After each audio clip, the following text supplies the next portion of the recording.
Film की शुरुआत में हमें एक बैकग्राउंड वॉइस सुनाई देती है जिसमें कोई कह रहा होता है कि जब मैं 8 साल का था तो सुपर क्लाउन नाम का एक कार्टून देखा था जिसके फाइटिंग करने का तरीका मेरे दिमाग में बस गया और तब से मेरे अंदर एक अजीब बीमारी हो गई। मुझे हमेशा लगता है कि मेरे अंदर वही जोकर है और जब भी मैं उदास या गुस्सा होता हूँ तो मेरे अंदर का जोकर बाहर आ जाता है। तब मुझे ऐसा लगता था कि मेरे सामने की सभी लोग अजीब क्रीचर बनकर मुझ पर हमला कर रहे हैं। इसके बाद अगले सीन में हमें एक जोकर ज़ेंग को दिखाया जाता है जिसका मैनेजर उस पर चिल्लाता है कि तुमने अगर अपना काम बराबर नहीं किया तो मैं तुम्हें जॉब से निकाल दूंगा। ये सुनकर ज़ेंग उदास हो जाता है जिसके कारण उसके अंदर का जोकर बाहर आ जाता है। जिसके बाद वो अपनी रहस्यमय दुनिया में चला जाता है जहाँ सभी लोग उसे अजीब क्रीचर में बदलकर उस पर हमला करने लगते हैं, पर वो सभी को एक एक करके मार देता है। जिसके बाद वो उस दुनिया से बाहर आ जाता है जहाँ ली जॉन जो उसका दोस्त है वो ज़ेंग से कहता है कि एक आदमी के पास बहुत बड़ा घर है पर उसे पैसों की जरूरत होने के कारण उसे सस्ते में बेच रहा है। मेरे पास एक क्लाइंट है जो उस घर को खरीदना चाहता है। मैंने अपने घर को गिरवी रखकर कुछ पैसे जमा किए और तुम भी अपने घर को गिरवी रख दो जिससे हम वो घर को खरीद कर अपने क्लाइंट को ज्यादा पैसों में बेच देंगे, जिससे मिले पैसे हम एक दूसरे में बांट लेंगे। पर ज़ेंग उसे मना करके वहाँ से चला जाता है। ज़ेंग अपनी माँ से हॉस्पिटल मिलने आता है क्योंकि उसकी माँ कई सालों से कोमा में है और उसकी गर्लफ्रेंड लियू किंग एक नर्स है जो ज़ेंग की माँ का ख्याल रखती है। तभी फिर एक आदमी किंग से बदतमीजी करने लगता है जिसके कारण ज़ेंग उसे बहुत मारता है, पर किंग उसे रोक लेती है जो उसे बताती है कि तुमने कई दिनों से हॉस्पिटल का बिल नहीं भरा है जिसके कारण हॉस्पिटल वालों ने तुम्हारी माँ को हॉलवे में रखने का तय किया है। जो सुनकर ज़ेंग फिर से बहुत उदास हो जाता है। इसलिए अगले दिन ज़ेंग जून को फोन करके अपने घर को जो उसकी माँ के नाम पर था उसे गिरवी रखने के लिए राजी हो जाता है। पर ज़ेंग घर के एग्रीमेंट को नहीं पढ़ता क्योंकि वो इंग्लिश में था और उसे इंग्लिश नहीं आती। जून कहता है कि तुम चिंता मत करो, मैं सब संभाल लूंगा। वो अब उस एग्रीमेंट को एक आदमी एंडो को दे देता है जिसे देखकर ज़ेंग को कुछ गड़बड़ लगता है पर वो उसे कुछ नहीं कहता। अगले दिन जब ज़ेंग हॉस्पिटल में होता है तो जून उसे फोन करके बहुत माफी मांगता है क्योंकि उसने ज़ेंग का घर धोखे से बेच दिया। ये बात जानकर ज़ेंग को बहुत बड़ा शॉक लगता है और वो तुरंत जून के ऑफिस आता है जहाँ जून का सीनियर कहता है कि जून को हमने 2 महीने पहले ही निकाल दिया था। तभी फिर एंडो ज़ेंग को फोन करके बाहर बुलाता है और ज़ेंग के बाहर आते ही उसके मुंह पर एक कपड़ा डालकर वो उसे एंडरसन के पास लाता है जो उसे एक शॉकिंग जानकारी देता है कि तुम्हारे दोस्त जून ने हमारी कंपनी से पैसे लेकर उसने एग्रीमेंट में घर के साथ अपने कर्ज को भी तुम्हारे नाम कर दिया है जिसके कारण तुम्हें ही उसका पैसा चुकाना होगा। जिसे चुकाने के लिए वो ज़ेंग को एक मौका देता है कि तुम्हें एक जहाज पर जाकर एक गेम खेलना होगा। वहाँ तुम्हारे जैसे कई लोग होंगे पर तुम जीत गए तो तुम्हारा कर्ज भी माफ हो जाएगा। अब सिंस ज़ेंग के पास और कोई चारा ना होने के कारण वो मान जाता है। अगले दिन एंडो सभी से कहता है कि हम तुम्हें एक इंजेक्शन लगाएंगे जिससे तुम सो जाओगे और फिर सीधे जहाज पर उठोगे, जिससे ज़ेंग थोड़ा घबरा जाता है। और जब एंडो ज़ेंग को इंजेक्शन लगाने ही वाला होता है कि तभी उसे एक मक्खी दिखाई देती है। ज़ेंग मक्खी का पीछा करते हुए कार लेकर वहाँ से भागता है। एंडो भी उसके साथ ही बाइक से ज़ेंग का पीछा करने लगता है पर ज़ेंग उनसे बचते हुए आगे बढ़ता है। पर फिर तभी मक्खी फिर से एंडो के पास ही आ जाती है, यानी कि ज़ेंग ये सब सिर्फ सोच रहा था। अब ज़ेंग ने जैसा देखा वैसा ही रियल में करने की कोशिश करता है पर एंडो इंजेक्शन को गन में लगाकर उसे ट्रैंकुलाइज कर देता है। अब जब ज़ेंग की आंखें खुलती है तो वो अपने आप को एक बड़ी डेस्टिनी नाम की जहाज पर पाता है। वो सभी एक हॉल में आते हैं जहाँ कई सारे टेबल थे और हॉल के ऊपर एक शेर पिंजरे के अंदर था। एंडरसन सभी को गेम का रूल समझाता है कि तुम्हारे पास 12 कार्ड्स होंगे और हर कार्ड में 4 स्टोन, पेपर, सीजर्स और 3 स्टार होंगे। यदि तुम दूसरे प्लेयर से हार गए तो रेफरी तुम दोनों के कार्ड्स लेकर हारने वाले का 1 स्टार जीतने वाले को दे देगा और अगर जो कार्ड तुमने शो किया और वही कार्ड दूसरे प्लेयर ने भी किया तो गेम टाई हो जाएगा और दोनों का स्टार नहीं जाएगा पर एक दूसरे के कार्ड चले जाएंगे। ये गेम 4 घंटे तक चलेगा और लास्ट में जिसके पास भी तीनों स्टार होंगे और एक भी कार्ड नहीं होगा वो ही जीतेगा और हारने वाले को ब्लैक रूम में बंद कर दिया जाएगा। तुम्हारे लिए लोन का भी इंतजाम कर दिया गया है पर इंटरेस्ट हर मिनट बढ़ते जाएंगे। आप देखते ही देखते गेम शुरू हो जाता है। तभी ज़ेंग के पास एक आदमी आकर कहता है कि हम अपने कार्ड्स को एक जैसा रखेंगे जिससे हमारा गेम टाई हो जाएगा और हम दोनों यहाँ से चले जाएंगे।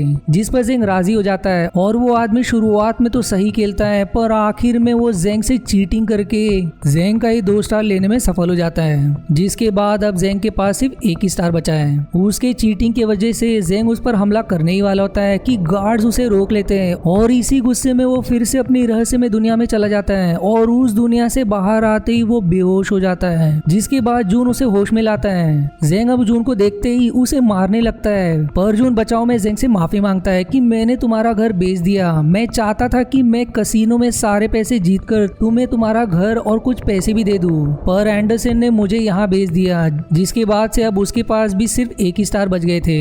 जो जानने के बाद जेंग एक प्लान बनाता है कि तुम्हें एक ऐसा बंदा चाहिए जिसके पास 2 स्टार हो और एक भी कार्ड ना हो, ताकि हम उसे अपनी टीम में शामिल कर ले। जून कहता है कि वो एक ऐसे लड़के को जानता है जिसका नाम मैंग है। अब वो दोनों मैंग को उनका साथ देने को कहते हैं, जिस पर वो कहता है कि पहले तुम अपने कार्ड दिखाओ, पर वो चालाकी से जेंग का एक कार्ड चुरा लेता है और वहां से तुरंत भागकर एक टेबल पर कार्ड शो कर देता है, पर वहां जेंग का चुराया हुआ कार्ड और अपना 1 स्टार भी खो देता है। जिसके बाद जून उसे कोने में ले जाकर बहुत मारता है, पर मैंग कहता है कि मैंने तुम्हारा कार्ड इसलिए चुराया क्योंकि तुम्हारे पास ज्यादा सीजर्स थे, जिसकी मदद से तुम दूसरे प्लेयर के नजर में नहीं आ सकते हो क्योंकि सभी एक कार्ड के ऑर्डर में रहते हैं। जिस पर जेंग एक थ्योरी बनाता है कि अगर सभी के कार्ड्स एक ऑर्डर में रहते हैं तो वो चाहे पहले 3 कार्ड्स को कैसे भी शो करे, उसके आगे के कार्ड्स यदि उसने शफल नहीं किया होगा तो सेम ऑर्डर में रहेंगे। जेंग इसके बाद कहता है कि तुम दोनों अब एक ऐसे बंदे को ढूंढो जिसके पास 9 कार्ड्स हो, जिसके आगे के 2 शो देखना, यदि उसके ही ऑर्डर से शो किया तो इसका मतलब अपने कार्ड्स के ऑर्डर को चेंज नहीं किया है, इसलिए अगर ऐसा कोई मिला तो मुझे तुरंत बताना। दूसरी तरफ जेंग कुछ पैसे लोन लेता है। अब जेंग को एक ऐसा प्लेयर मिल जाता है जिसके पास 9 कार्ड्स थे और उसने जेंग के बताए हुए कार्ड से ही शो किया था। अब जेंग उसके साथ खेलकर उसका 1 स्टार जीत जाता है, जिसके बाद वो कहता है कि 1 स्टार से तुम्हें कोई नहीं बचा सकता, हिम्मत है तो 3 कार्ड से खेलो। जिस पर जेंग राजी हो जाता है, पर जेंग उससे 1 स्टार हार जाता है। जिस पर जून कहता है कि हम दूसरे को ढूंढ लेंगे, पर जेंग कहता है कि मैंने जानबूझ के हारा है क्योंकि उसे लगता है कि मैंने अपने कार्ड्स को शफल नहीं किए और मेरे पास 2 स्टोन और 1 सीजर होगा, जिसके कारण वो 3 कार्ड से खेलना चाहता था, पर उसे नहीं मालूम कि मेरे पास 2 सीजर्स है। अब उस प्लेयर के पास 2 पेपर बाकी है जिससे वो हार जाएगा, जो ऐसा ही होता है क्योंकि वो अपने दोनों स्टार हार जाता है। तभी वहाँ एंडरसन एक आदमी को लेकर आता है और कहता है कि इसने कार्ड्स को छिपाने की कोशिश की, जिस गुस्से में वो उसे वहीं ढेर कर देता है, जिससे सभी एकदम घबरा जाते हैं। आप जेंग एक प्लान बनाता है। वो दोनों से कहता है कि जब गेम शुरू हुआ था तो स्टोन पेपर सीजर सभी 412 थे और सबसे ज्यादा तेज गति से पेपर खत्म हो रहा है, तो हमें स्टोन की जरूरत है। यदि हमारे पास ज्यादा स्टोन रहेगा और बाकियों के पास सीजर हो तो हम उनसे जीत जाएंगे। अब वो तीनों लोन लिए हुए पैसे से जिनके पास 3 स्टार थे उनके सारे कार्ड्स खरीदना शुरू करते हैं, जिसके आखिरी में जेंग के पास सारे जरूरी कार्ड्स आ जाते हैं। अब जेंग दोनों को कुछ कार्ड्स और 1 स्टार देता है और मैंग से कहता है कि तुम पेपर कार्ड्स के नंबर पर नजर रखो। अगले सीन में जून जेंग से कहता है कि जब तुम 8 साल के थे तो तुम्हारे साथ क्या हुआ था, जिस पर जेंग कहता है कि उसके पिता मैथ्स के टीचर थे, उन्होंने ही मुझे मैथ सिखाया, और एक दिन कोई अनजान लोग मेरे घर आकर मेरे मुंह पर कपड़ा डाल दिया और फिर मेरे पिता की हत्या कर दी। उनमें से एक सीटी बजा रहा था और उस समय टीवी पर जोकर का कार्टून चल रहा था, जिसके कारण ही कभी कभी मेरे अंदर का जोकर जाग जाता है। फिर तभी वहाँ मैंग आकर कहता है कि पेपर कार्ड्स बहुत समय से रुका हुआ है, जिसके बाद तीनों वहाँ जाते हैं जहाँ पेपर 32 पर रुका था और बाकी खत्म हो जा रहे थे। आप जेंग कहता है कि किसी ने पेपर कार्ड को जमा करना शुरू किया है, जिसके कारण पेपर 82 पर रुका है, पर वहीं हमने स्टोन जमा किया है, इसलिए सीजर जल्दी खत्म होते जा रहे हैं। आप सभी घबरा जाते हैं कि उसके सारे स्टोन बर्बाद हो गए और घबराहट में जून और मैंग खेलने चले जाते हैं और वो दोनों कार्ड्स और 1-1 स्टार भी गवा देते हैं। अब जब वो तीनों निराश होकर बैठे होते हैं कि तभी वहाँ एक आदमी नेम लूका अपने 2 पार्टनर के साथ आकर कहता है कि जब तुमने लोन लिया और स्टोन कार्ड खत्म नहीं हो रहे थे तो मैं समझ गया था कि तुम स्टोन कार्ड जमा कर रहे हो, इसलिए हमने तुरंत पेपर कार्ड खरीदना शुरू कर दिया। जेंग जवाब देता है कि क्या तुम अपने एक्स्ट्रा स्टार हमें बेचोगे, जिस पर लूका कहता है कि तुम्हें मुझसे एक गेम खेलना होगा और बाकी के सारे पैसे भी देने होंगे। जिसके बाद जेंग कहता है कि हम एक ही राउंड में 3 स्टार लगाएंगे, जिस पर लूका राजी हो जाता है। आप सभी टेबल पर आते हैं, पर जेंग को लूका किसी भयानक क्रीचर में दिखाई देने लगता है, जिसके बाद लूका वापस नॉर्मल हो जाता है। लूका के कार्ड देखने के बाद जेंग अपने थियोरी से सोचता है कि जब लूका ने मुझे अपना कार्ड दिखाया तो मैं समझ गया कि उसके पास कितने कार्ड्स होंगे, और जेंग अपने कार्ड्स को कैलकुलेट करके और टोटल कार्ड्स को जानने के बाद पता लगा लेता है कि लूकस ने पेपर शो किया है, जिसके कारण जेंग सीजर शो करके ये मैच जीत जाता है। अब लूका एकदम क्रोधित हो जोकर वहाँ से चला जाता है और उसके पार्टनर से जेंग उनके सारे कार्ड्स खरीद लेता है। तभी फिर वहाँ चीटर आता है जिसने जेंग के साथ चीटिंग किया था। वो जेंग से 5 कार्ड्स मांगता है जिस पर वो उसे 1 स्टार देगा, पर जेंग उसे मना करके वहाँ से चला जाता है। अब जेंग के पास टोटल 59 कार्ड थे और वो अपने कार्ड्स और टोटल नंबर ऑफ कार्ड्स को देखकर समझ जाता है कि बाकियों के पास कौन से कार्ड होंगे। फिर तभी वहाँ चीटर सभी से कहता है कि जेंग को मालूम है कि बाकियों के पास कौन से कार्ड है, जिसके कारण हम सभी को पूरे कार्ड्स को मिलाकर फिर से शफल करना होगा, वरना कोई भी जेंग और उसके दोस्त के साथ नहीं खेलेगा।